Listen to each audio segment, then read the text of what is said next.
Hello and welcome along to part 20 of this guide to Dark Souls. So we're immediately back in the Lautrec fight.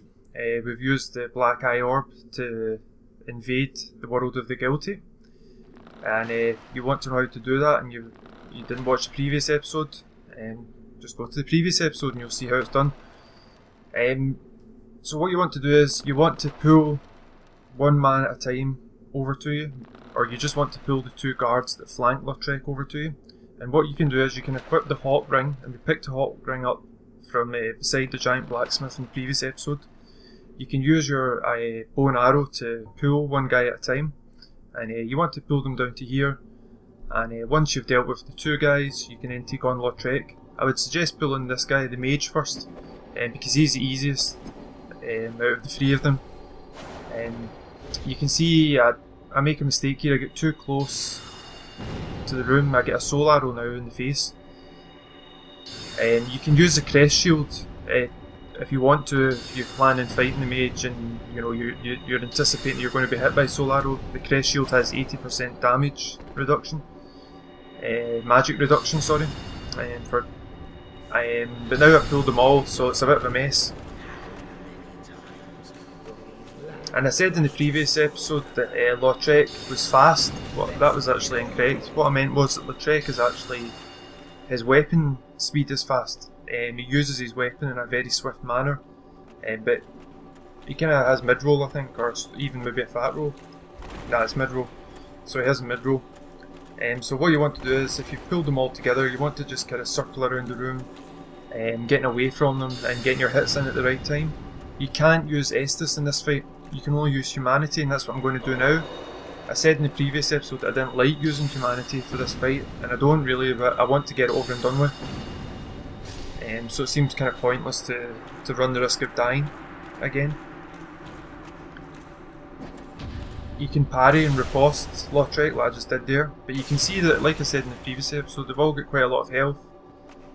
You can finish the fight without having to fight the two guys, these two guards, by just taking Lautrec out. If you take Lautrec out, the fight is finished. And that actually happens, you'll see that in a moment.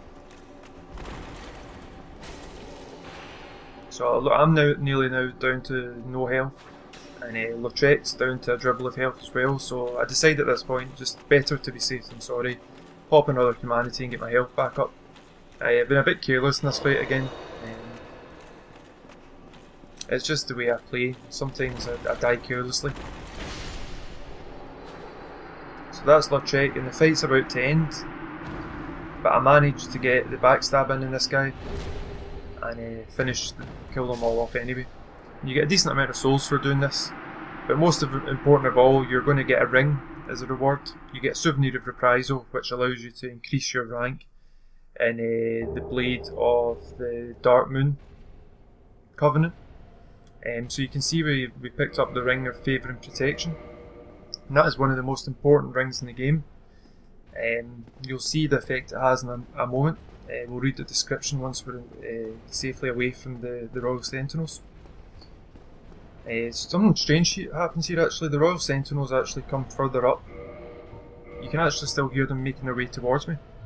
I was kind of confused at this point. I thought maybe they were going to come down here. I've never seen that before, and I don't think it's possible, but it sounded like it. Anyway, a ring symbolising the favour and protection of the goddess Fina, known in legend to possess fateful beauty, and this increases numerous important effects. It's basically like a massive boost to your endurance, and your vitality, your health, and your stamina. So you'll see the effect it has when I put that's my current stats: health points 938, stamina 124, and equip load 21 out of 99. So you'll see that all three of those increase when I put the Ring of Favour and Protection on. Now before you put it on, let me tell you that once you've put it on, you cannot remove it without breaking it. And I suggest putting it in the left slot rather than the right one. There you go, you can see now it's 1125, 148 and 118, so that's a massive boost, like 20% boost to those three attributes, and it really is one of the best rings, if not the best ring in the game. But put it in the left slot, because if you put it in the right slot, you can often accidentally remove the ring or put another ring on top of it, and then that breaks the ring. So we'll take this Prowling Demon on.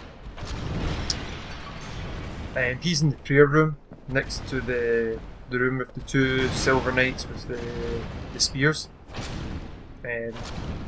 This one has more health than the one that we took on in Undead Parry. She has about 1,000 more health, but he'll give you more souls if you defeat him.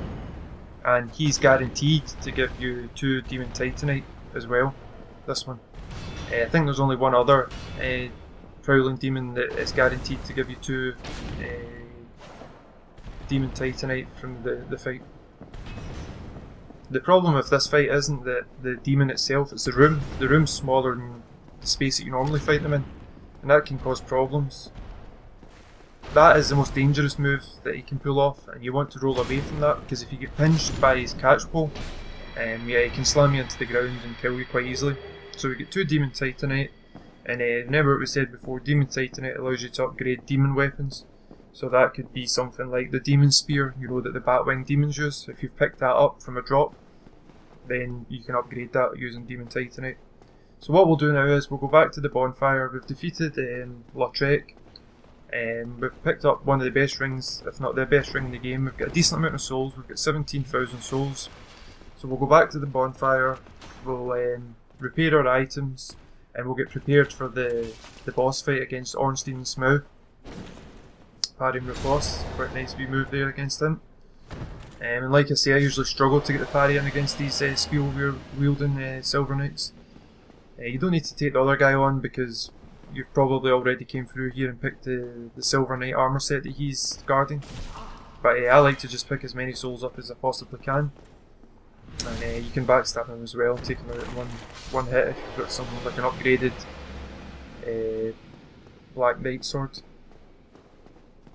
So, go back to the bonfire, upgrade your character, repair your equipment, and we're back now to the room outside where the Prowling Demon was. And this is how you get to the boss fight, Ornstein Smough. Now let me say, before you go into the room, prepare your bar. So I would suggest putting green blossoms on, or because that increases your stamina regen. Just skip past these guys, run to the opposite side, just keep running, and when you go through the fog gate, roll to the right or run forward. This is one of the most interesting introductions to a boss fight in any game in video game history. This is one of the best boss fights in any video game. It's not necessarily the hardest, but Ornstein Smough. These two guys, this introduction's intended. We've got the fanfare. That music is a fanfare. You see that I rolled right. That music, yeah, is a fanfare to let you, the player, know that you're in for a hell of a fight. You're in for a magnificent fight. You've intruded into these guys' territory, and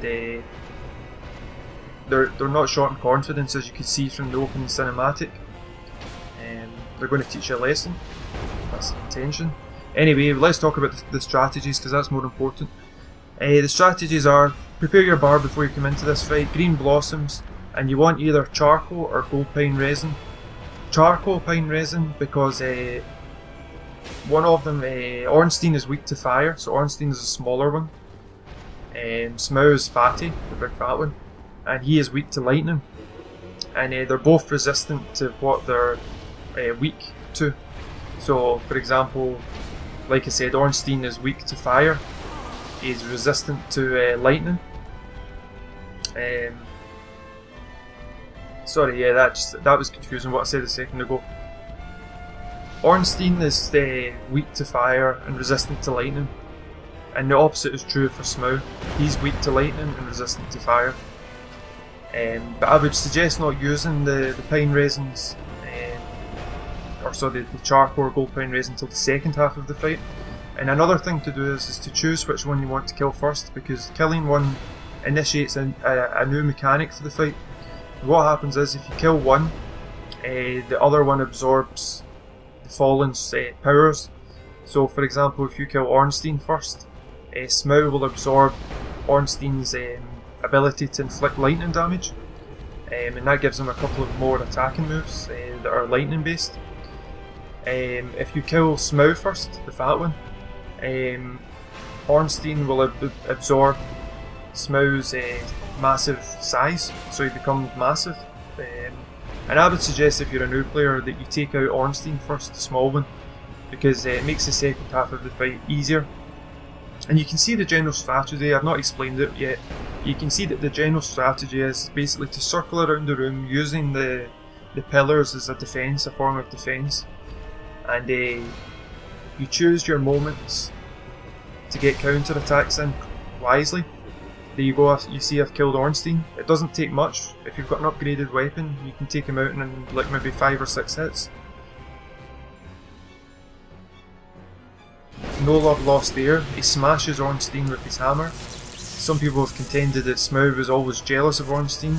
I can't remember the reasons why that contention is put forward, but it's there. So you can see now he's got an electrical effect, or a lightning damage modifier. That move he did there where he ran forward with his hammer, that was, you can see he runs longer and further than he normally does when he places his hammer on the ground, and that's quite a dangerous move. It's very easy to be killed by that move, so just you want to keep a middle distance from Smough. I wouldn't suggest going too far away from him, but I wouldn't suggest getting too close to him either. I would suggest somewhere in the middle, and what you want to do is you want to bait his attack, this one, where he jumps, smashes his hammer into the ground, and then if you've got the timing right, you can either heal like I did there, or more importantly you can run forward and hit him, and you'll get at least one hit in.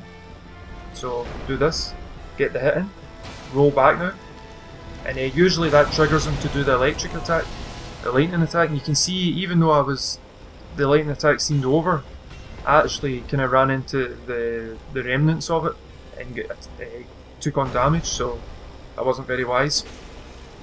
So roll away, and you're better probably just rolling and not bother going in for the attack after he lands. If you feel very confident, I suppose you could. And you're getting 2 hits in for the price of 1 really. So go in for the attack now. This will trigger the ass attack. There's lots of ass attacks in this game, it's weird. Anyway, this move, like I say, sometimes he kind of ploughs the hammer forward for like a kind of small distance, and other times it goes further, and it's the further one that's dangerous. I was lucky I didn't get hit there a second ago. His hammer swings kind of went over my head. But you can see the fight's not, I wouldn't say this fight's difficult. I think what the difficulty in this fight is the fact that you need to concentrate, because the fight can last for like 5 or 6 or 7 or 8 minutes. You have to concentrate and you have to anticipate their moves well. You also have to make good judgment calls in terms of when you attack. You can't just attack, willy-nilly. You can't run in gung-ho and go crazy. Although there are players out there that are good enough at this game that they can do that. I've seen it happen once or twice with Power Within in the red Tearstone ring. I'm lucky there, I managed to evade that hit. So you can see he's only a couple of hits away from dying. You want to be, that's another thing, don't be a mid-roll in this fight, be at a fast roll. You want to be at fast movement speed, so take pieces of armour off if you need to. That's the big plough, that's the difficult one, the scary one. But there you go, they're down. The fight did last about 5 minutes, but we did it, and we get the like 20 odd thousand souls, I think. No, 50,000 souls, sorry, for Smough and Ornstein. And another interesting thing, you can see there's 3 statues there, there should be. There's Lord Guinevere, and his son, that should be on the left, is missing. And another interesting thing to note in this room, there's 2 elevators. There's one that's designed for somebody that's rather rotund in shape, and there's one that's kind of smaller, that's obviously for Ornstein, and this is the one we're going to go up. The other thing to mention is that if you don't kill Smough first, if you do kill Smough first and you leave Ornstein until last, you can actually collect a ring from this fight, and it's called the Leo ring. And basically the Leo ring increases your the counter attack damage. So From Software kind enough to include a bonfire here. I would recommend lighting it. And you can see that there's a door up there to your left. This is your next port of call. Make sure you rest at that bonfire. There's also an item that we're going to pick up in this second floor of this room. So we'll open this door and we'll meet one of the most interesting NPCs. Again, very interesting music that you're introduced to as you come into this room.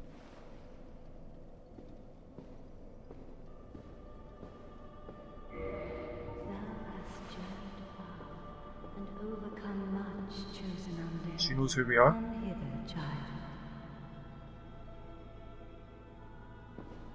O chosen undead, I am Guinevere, daughter of Lord Gwyn and Queen of Sunlight.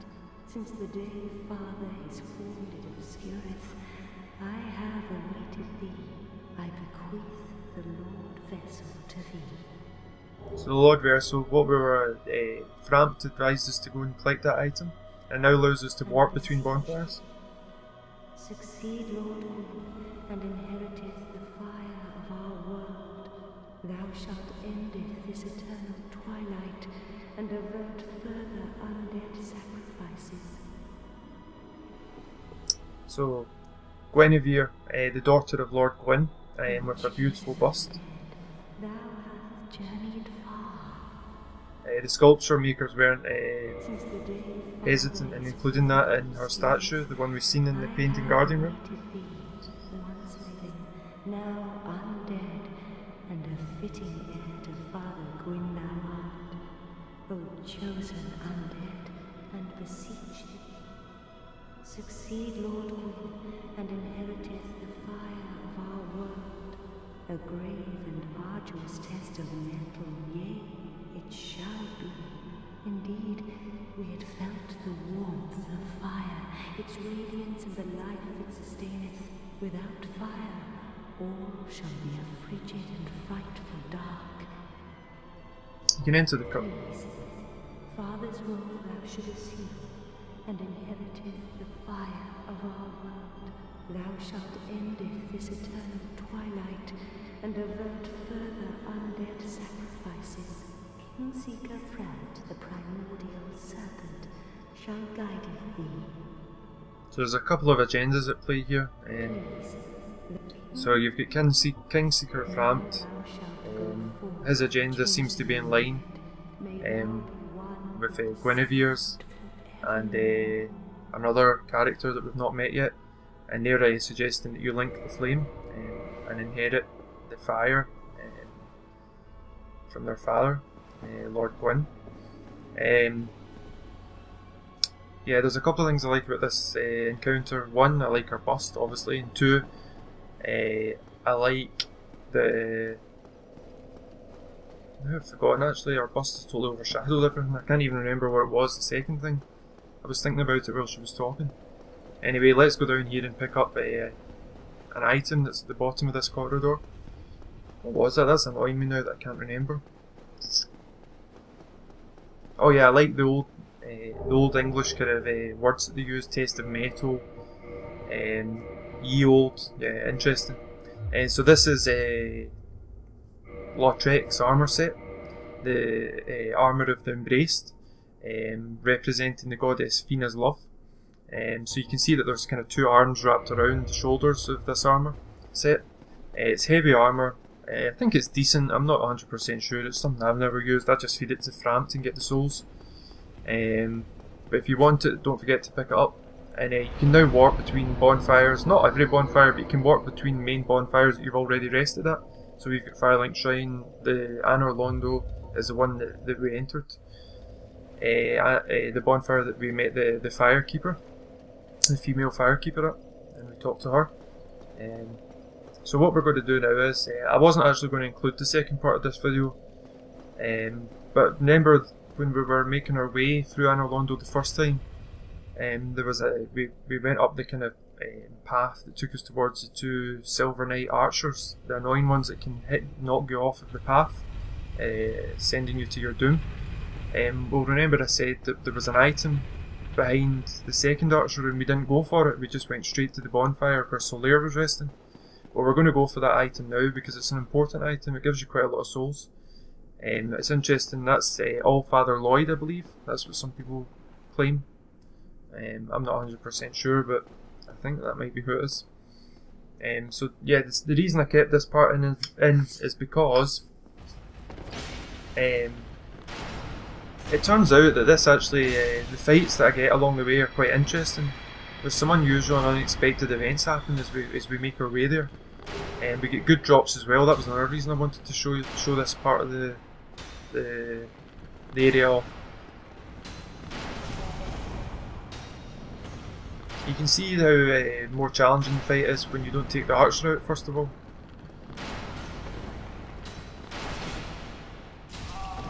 So I was going for the... Now I get hit by the Wrath of the Gods. I was going to go for the killing blow a second ago, but I get hit by the archer.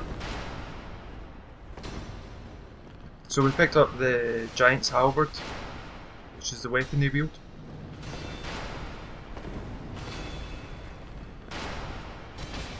Again, going for the killer blow but don't get it. Get hit by the arrow. This is him healing, this is what I was talking about in the previous episode. But he's a dead man now because, yeah, it's really not a good idea for them to heal up. We get a good drop here as well.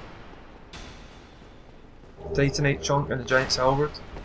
I've kind of talked this segment up now, so I hope it lives up to expectations. But it's kind of unusual. We got some unusual drops here. You got to see the Royal Sentinel's healing, you got to see the Wrath of the Gods, you got to see how challenging the fight is with the archer on board. You see that they drop Titanite chunks, the Royal Sentinels.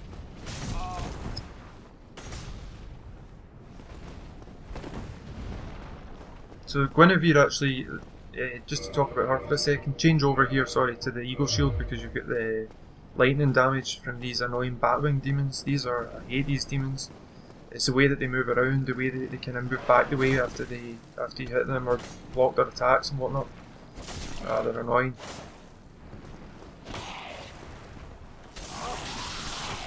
Guinevere is actually an illusion. She does exist, she is a real person. But the form that we see of her in Anor Londo is actually an illusion that was created by her brother. And her brother is a character we've not met yet. He can be found in another part of Anor Londo. We get the Demon Spear, good drop. We seem to be getting good drops just now. That was an excellent counter attack from that Batwing demon. Iframe there. Yeah, she is an illusion. She's got quite a messed up brother. If you want to find the brother right now, go to the tomb of Lord Gwyn. Well, not the tomb of Lord Gwyn, but the tomb of the statue of Lord Gwyn. I don't know why he did that. That's strange. Go to the room where we found the Dark Moon Seance ring. Put that ring on, and something unusual will happen. And you can either join a covenant after you put that ring on, or you can fight a boss. We'll come back to that later on in our playthrough, and it's something I want to deal with later because there are consequences for killing that boss, and there's consequences for destroying the illusion of Guinevere. If you destroy the illusion, the Firekeeper at the top of Anor Londo will become hostile to you.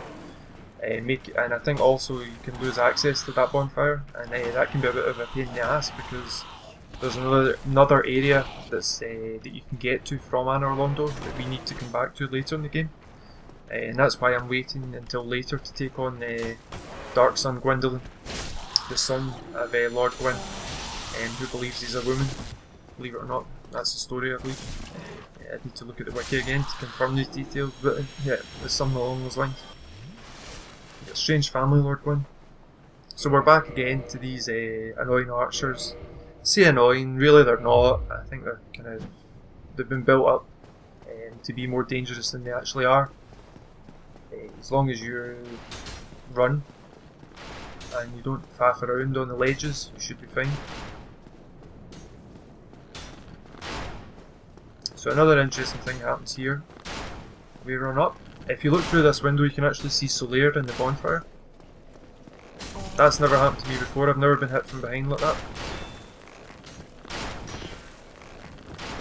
Roll out the way of the arrows, and we want him to die. Yeah, get a good parry off against him.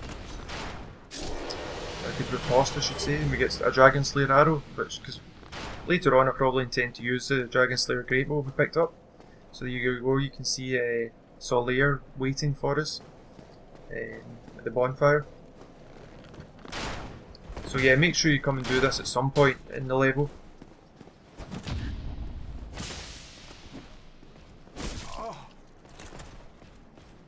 Oh, I was crapping myself at this point. I thought I'm going to fall off here. I didn't mean to try and kick him. Obviously that was an accident. Somebody else has died on the way down here. The geography, or the geometry I should say, is kind of glitchy here. So be careful when you're making your way back up here.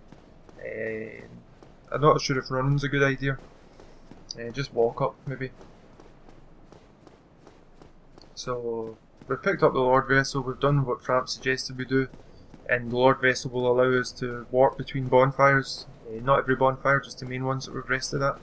And that becomes very useful in the game. It gives the second half of the game quite a different dynamic, a different feel. After we're going to go back to Firelink Shrine, because remember we picked up the occult club down below in Anor Londo in this cathedral. He doesn't have anything interesting to say. So we picked up the occult club. Our goal next is to go to the catacombs, and we need a divine weapon for that. And what I would suggest you do is you go to a blacksmith and you downgrade the occult weapon into a divine club and make it divine +5, because you need that to take out the skeletons in the catacombs. We're going to warp to Firelink Shrine, and we get a nice interesting introduction to Firelink Shrine. I'll let you hear it.